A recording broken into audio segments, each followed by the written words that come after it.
I swear, Erdogan is one of the slimiest people that any world leader would have to deal with.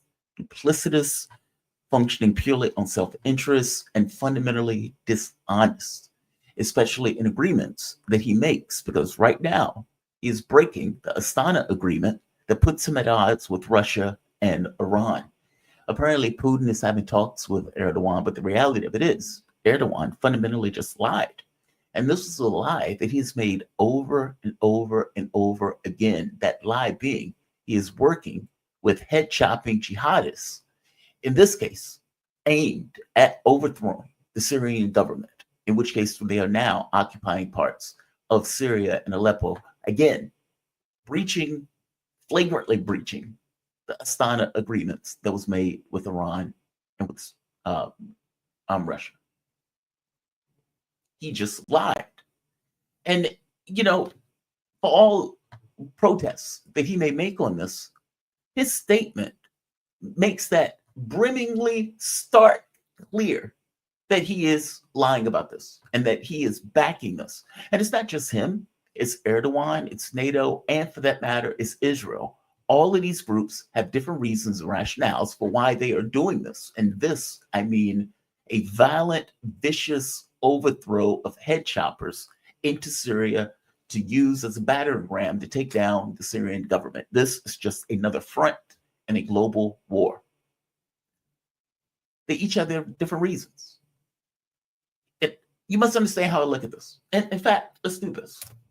I want to give Erdogan's statement first. I don't want to get too far away from the point.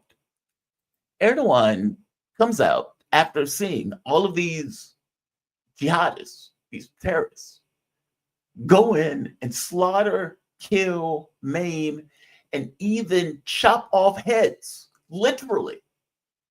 There's a video that I watch, unfortunately, of a man having his head chopped off, a Syrian army member caught in the worst case scenario by one of the terrorists that Erdogan and NATO, and for that matter, Israel, supported in doing this.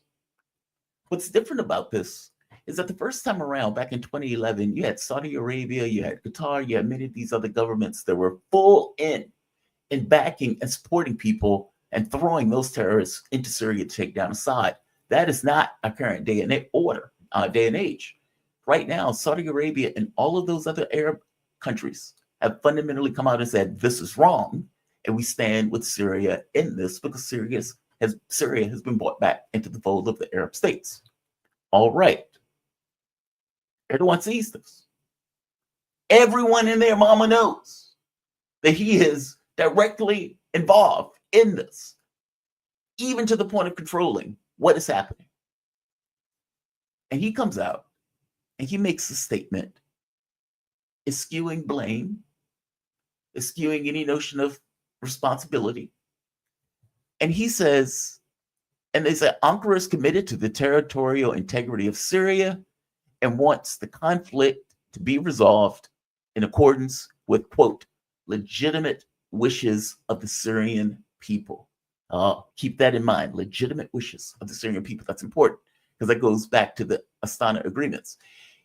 He says, our greatest wish is for Syria's territorial integrity and national unity to be preserved, and that the conflict to end the consensus in line with the legitimate demands of the Syrian people, Erdogan said on Monday. He said recent events have, quote, confirmed and certified, unquote, that Turkey was correct. Turkey's foreign minister chimes in. He's the head of the national intelligence. They are in continuous consultations with colleagues. Erdogan noted that Ankara is, quote, constantly monitoring the process on the ground. I bet you are. And right here, quote, this is according to the foreign minister. The reason for the resumption of the large-scale conflict in Syria is that the country's interconnected problems have remained unresolved for more than 13 years. This is what Fadan said at a press conference with the Iranian counterpart. Now, right here, we have always supported the protection of Syria's territorial integrity and unity. We will support it from now on as well. This is the minister said, the foreign minister. Okay, that's outrageous. And I know that statement doesn't sound like much, but it is outrageous. For one, legitimate concerns comes in because in 2017, there was the Astana agreements. If you remember, terrorists were overthrowing or trying to overthrow the Syrian government, just like it did in Iraq, taking all swaths of Syria and, for that matter, Iraq. All right. Russia and Iran comes in order to stabilize the Syrian government, because what Iran knows is that if Syria falls, they are next. I mean, this stuff has been a plan going back for nearly 20 years. Just follow up on this because I want to come back to the plan thing. Part of the agreement was for Erdogan to separate himself, meaning the terrorists, from legitimate grievance of a population. So think of it as there were protests in Syria because, of course, there was the Arab Spring going around at the time. They were protesting the Syrian government. We were instrumental in helping push forward the Arab Spring also. And I could show you the article from Seymour Hersh on this right here.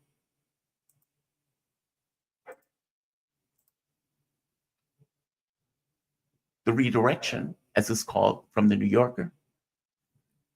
The U.S. has also taken part in the clandestine operation aimed at Iran and its ally Syria. A byproduct of the activities has been the bolstering of Sunni extremist groups that espouse a militant vision of Islam and are hostile to American and sympathetic to Al-Qaeda. So we decided, hey, these people hate the government. And in order to get to Iran, we need to undercut that government.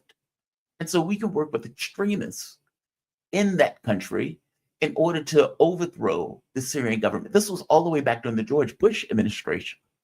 To make this clear, you get Wesley Clark. Wesley Clark said this.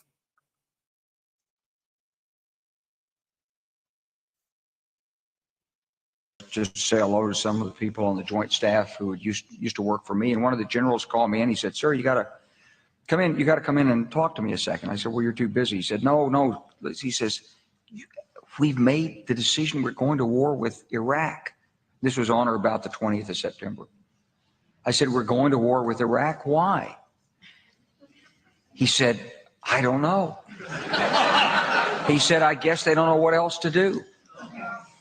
So I said, "Well, did they find some information connecting Saddam to Al-Qaeda?" He said, No. He says, "There's nothing new that way. They just made the decision to go to war with Iraq." He said, "I guess it's like we don't know what to do about terrorists, but we've got a good military and we can take down governments." And he said, "I guess if the only tool you have is a hammer, every problem has to look like a nail." So I came back to see him a few weeks later. And by that time, we were bombing in Afghanistan. I said, "Are we still going to war with Iraq?" And he said, "Oh, it's worse than that." He said, he reached over on his desk, he picked up a piece of paper. He said, I just got this down from upstairs, meaning the Secretary of Defense's office today. And he said, "This is a memo that describes how we're going to take out 7 countries in 5 years, starting with Iraq and then Syria, Lebanon, Libya, Somalia, Sudan, and finishing off Iran."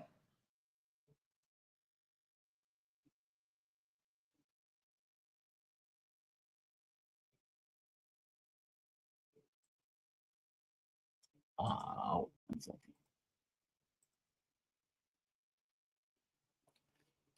That is exactly what they did. That is exactly what they tried to do.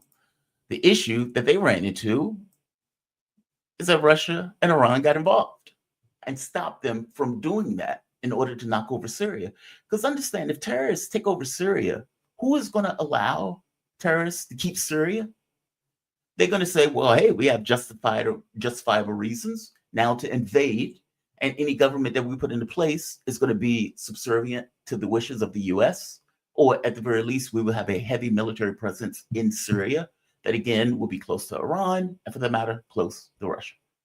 If you can get Syria, you undercut both. That's kind of my point when I say it's a global war. Wars today are not fought necessarily by direct nations. If a direct nation gets into a fight in that way, the world ends. They would not allow themselves to lose. Hence, a nuclear option ultimately is always on the table in a conflict like that. So it's better to be done with proxies. You use a proxy as Ukraine, for example, or for that matter, Taiwan against China, or for that matter, in this case, terrorists who are against the Syrian state, against Syria.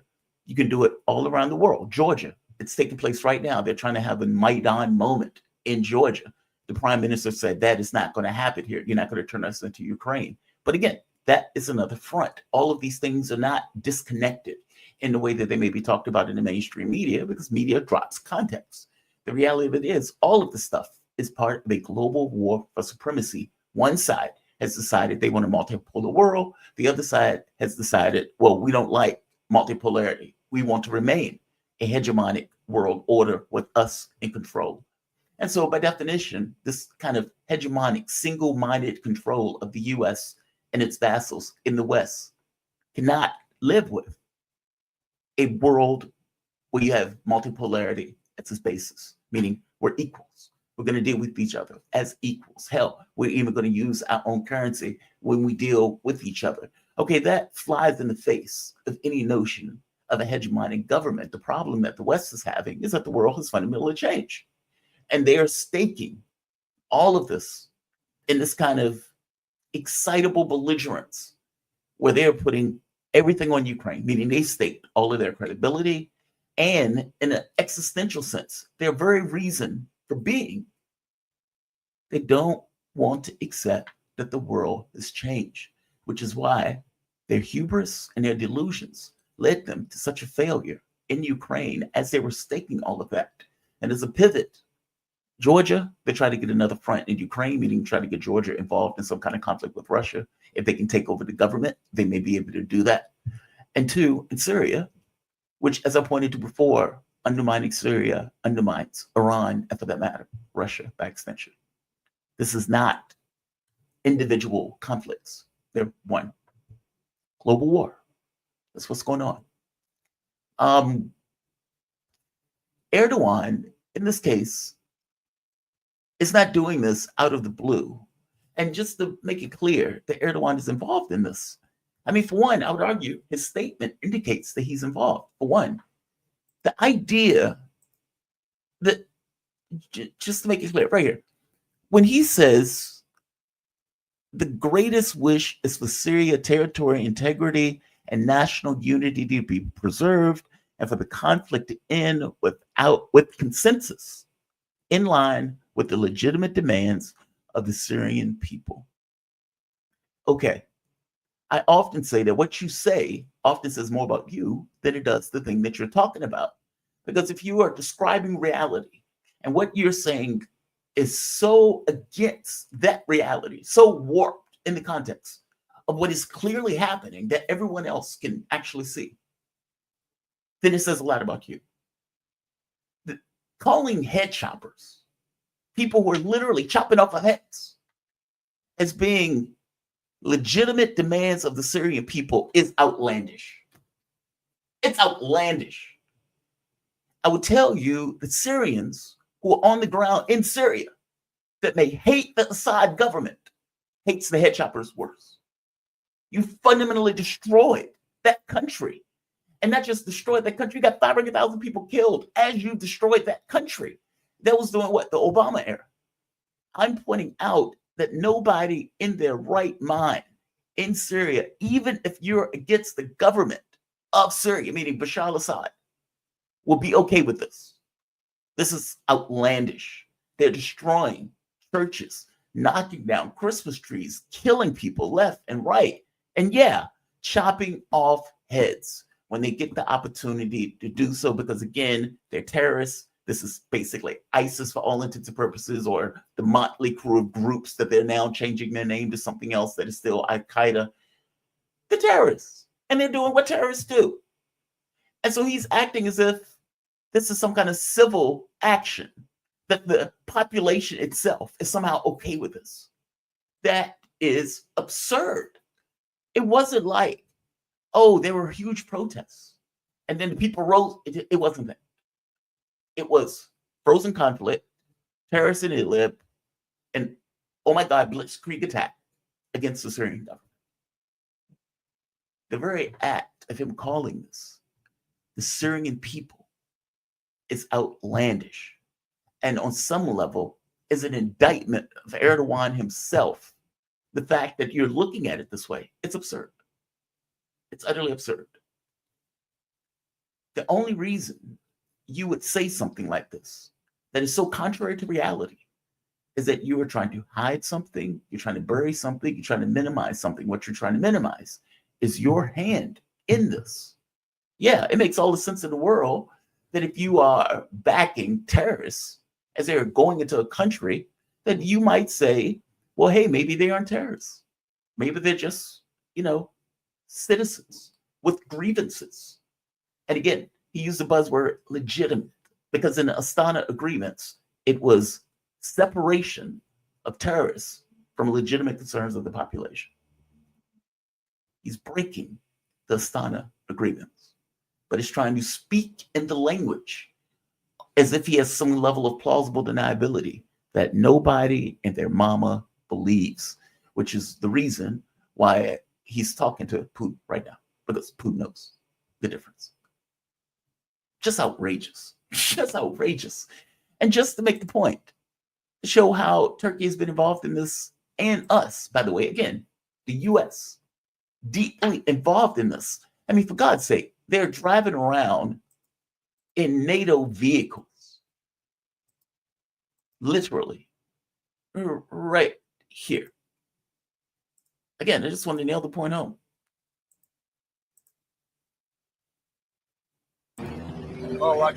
USD. And again, to make this point home, I mean, from the standpoint of the US, here's Brian McMullen. My role in the CIA was to get out and convince Al-Qaeda operatives to instead work with us. Yes. Here's another one. Jeffrey, where's the name? James Jeffrey. James Jeffrey, who served as the U.S. ambassador under both Republicans and Democratic administrations, and most recently as special representative of the Syrian engagement and special envoy to the global coalition to defeat ISIS during the Trump administration, told Smith that Jordan's organization was, quote, an asset to Americans in Idlib. Quote, they are the least bad option for the various options in Idlib. And Idlib is one of the most important places in Syria, which is one of the most important places right now in the Middle East. Jeffrey said in his interview, we are deeply and immensely involved. As for Israel, IDF chief finally acknowledges that Israel supplied weapons to the Syrian rebels. Well, yeah, no duh. It sounds contradictory, but no. They want to get rid of Assad also. And to be clear, from Syria's point of view, or from Israel's point of view, it's not a coincidence that this kicked off now. So you had I want to get the timeline right. What is the date? I don't see the timeline. There it is. So on November 18th, Israel's Shin Bet chief met with Turkish intelligence agency. November 18th. On November 25th, NATO met with Erdogan. On November 26th, November 27th, Israel signs the ceasefire deal with Hezbollah. And also on that date, you get the attack, blitzkrieg attack on Syria. This stuff wasn't out of the blue. Israel knew that a deal was coming up. And the moment that the deal was signed with Hezbollah, their belief was our back is covered. We're not going to have to divide our forces. We're going to get cover in this particular case. And now that we have cover, we want to go after supply lines for Syria, giving support to Hezbollah. Meaning from an Israeli point of view, this has a lot to do with undermining, undercutting, breaking Hezbollah as a unit of resistance. From the US point of view, it has everything to do with losing in Ukraine, and not just losing in Ukraine, undermining Russia by getting down or taking down the Syrian government. All of these people have their hands all the way in it. This goes all the way back to the George Bush administration, where, well, I mentioned the George Bush administration. I also mentioned that we helped grow those uprisings. And right here, CIA said to steer arms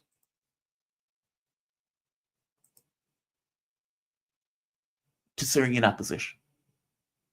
And the article makes it clear that we were giving weapons and support to the opposition to take down that government. To make it even worse, here's this behind the sudden death of the $1 billion CIA secret program to wage war in Syria. This was under Obama. They were actively trying to take down the government. It didn't matter which president was in office. They still had the same plan. Trump came in the office and semi-killed it. But what Trump said was, after he killed it, when asked about it, he makes this point. This point is right, by the way. But it's gaslit. Says the oil. So they say he left troops in Syria. No, I got rid of all of them other than we're protecting the oil. We have the oil. And then they say he left troops in Syria. You know what I did? I left troops to take the oil. I took the oil. The only troops I have are taking the oil. They're protecting the oil. I took over. We're taking the oil. We're not taking the oil. Well, maybe we will. Maybe we won't. They're protecting the facility. I don't know. Maybe we should take it. But we have the oil. Right now, the United States has the oil. So they say he left troops in Syria. No, I got rid of all of them other than we're protecting the oil. As Trump said, we're stealing the oil. Because instead of just losing the war and leaving, we decided we are going to stay.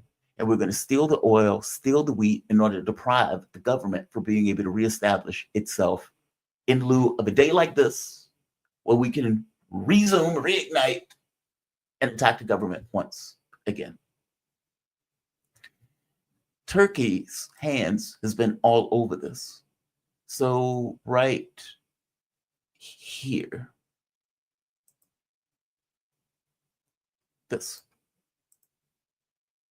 Newsweek points out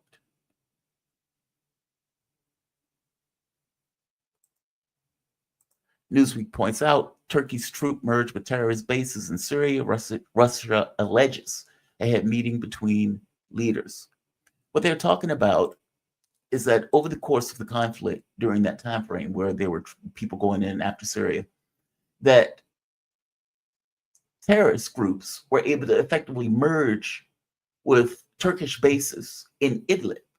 Now, if you remember, Idlib ended up being was a stronghold of terrorists, where even the UN said there were 20, 30,000 terrorists still in Idlib. All right. This video has gone too long, but I want to show this one last part. Going all the way back, I said 2008, did that part. There was one last thing.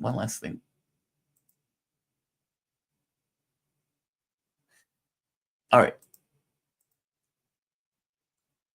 And now you have, oh, I know what it was. This. So